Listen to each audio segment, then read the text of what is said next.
saya akan membawakan materi peningkatan pengetahuan pada remaja tentang HIV dan AIDS. Monggo kalian menjelaskan. Jadi mungkin kawan-kawan di sini mungkin mesti tahu ya apa itu HIV dan AIDS atau kepanjangan dari HIV dan AIDS. Jadi HIV ini merupakan kepanjangan dari Human Immunodeficiency Virus, merupakan virus yang menyerang sistem kekebalan tubuh manusia dengan merusak sel-sel yang ada di dalam tubuh manusia. Nah, jika tidak diobati, HIV ini bisa berkembang biak menjadi AIDS, yaitu acquired immunodeficiency syndrome. Nah, kalau boleh tahu gimana sih cara penyebarannya HIV sama AIDS? Nah, jadi virus HIV bisa disebarkan melalui kontak seperti darah, air mani, dan juga cairan vagina dan ASI. Nah, untuk mungkin kawan-kawan di sini yang pernah menggunakan suntikan kita sebagai percobaan, misal kayak perawatan sering ambil darah menggunakan suntik. Nah, jadi suntik itu boleh dipakai untuk satu orang karena ada terjadi HIV. Kalau untuk AIDS itu merupakan tingkatan dari HIV itu. Jadi dari HIV bisa menjadi AIDS kalau tidak ditangani secepatnya. Nah, jadi mungkin sudah jadi pengetahuan juga ya, kan HIV itu tidak dapat disembuhkan. Nah, tapi ada sebuah pengobatan yang bisa mencegah HIV ini bukan menjadi AIDS. Nama pengobatannya itu adalah panjangan dari antiretroviral. Seorang yang terinfeksi HIV mungkin tetap bisa hidup sehat dengan mengelola virus HIV-nya dengan baik dengan cara pola hidup sehat dan melakukan pengobatan yang tadi antiretroviral. Dan juga mungkin untuk mengatasi terjangkitnya HIV kepada pasangan bisa menggunakan kondom atau aman untuk melindungi badan. Dan juga mungkin yang menderita HIV bisa sering tes HIV. Nah, tadi kalian kan bicara tentang penyebarannya. Sekarang aku mau tanya tentang dampaknya sendiri itu bagaimana sih? Nah, kalau dampaknya sebenarnya ada banyak. Tapi di sini saya hanya nyebutin beberapa aja ya. Salah satunya dampak kesehatan, yaitu penurunan sistem kekebalan.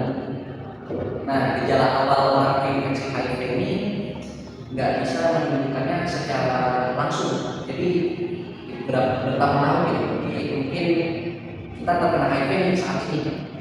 Nah, 10 tahun kemudian baru akan nampak terkena HIV-nya, baru tahu. Nah, dan juga infeksi oportunistik ketika HIV berkembang menjadi AIDS. Untuk dampak kesehatan dari AIDS ini, salah satunya penyakit yang dapat yang kedua penyakit kronis, mungkin seperti gangguan penurunan fungsi otak dan juga gangguan kesehatan. Yang ketiga, kualitas hidup menurun. Jadi rata-rata mungkin orang yang terkena HIV ini mungkin banyak yang kayak frustasi atau depresi, mengalami kecemasan yang tinggi. Nah, yang kedua itu dampak sosial. Dampak sosial ini seperti stigma dan diskriminasi pada penderita HIV dan AIDS. Jadi kan mungkin ada, kita tahu nih, misal si A terkena HIV, pastinya kita otomatis akan menjauh dari dia karena takut terjangkit.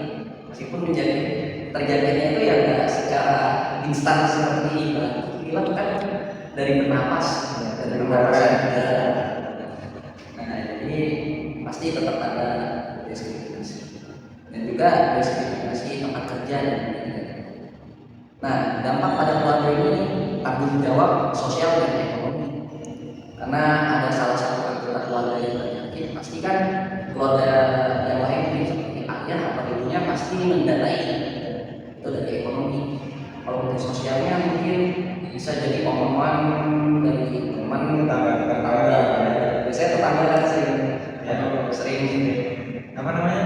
sering apa ya? Ya itulah ya. Merasani lah, apa istilah kita bahasa kita merasani. Ya. Nah, yang ketiga dampak ekonomi. Salah satunya biaya perawatan kesehatan yang mahal. Kan tadi ada pengobatan namanya antiretroviral ART. Itu bisa menjadi beban finansial bagi keluarga yang salah satu akibatnya menjadi HIV. peningkatan beban pada sistem kesehatan. Jadi mungkin untuk negara-negara yang kekurangan sumber dayanya kurang, sumber daya terbatas, itu juga bakal kesulitan. Terus penurunan produktivitas, kehilangan tenaga kerja, pasti yang terjadi kayak ini susah. Mungkin harus berhenti, ya. Pendapatan yang kurang.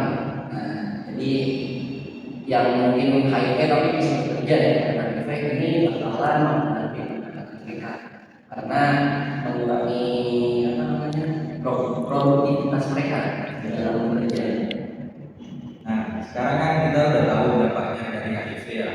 Nah, untuk selanjutnya aku mau tanya nih Kak, untuk cara pencegahannya itu bagaimana? Untuk pencegahan ini ada banyak, cuma ini saya akan memberikan kemarin. Salah satunya yang tadi di awal kita sebutkan, menggunakan kondom dengan benar.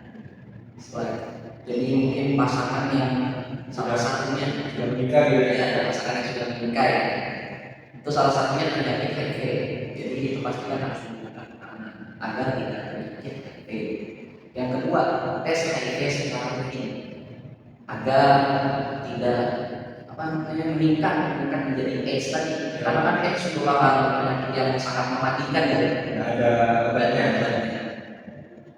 Nah, yang ketiga ini pencegahan dengan pengobatan PRP dan PEP. PRP itu merupakan pre-exposure prophylaxis. Nah, ini pengobatannya untuk orang yang tidak penyakit. Jadi mungkin ada suatu pasangan yang salah satunya kena HIV, misal si A-nya kena HIV, tapi B-nya tidak.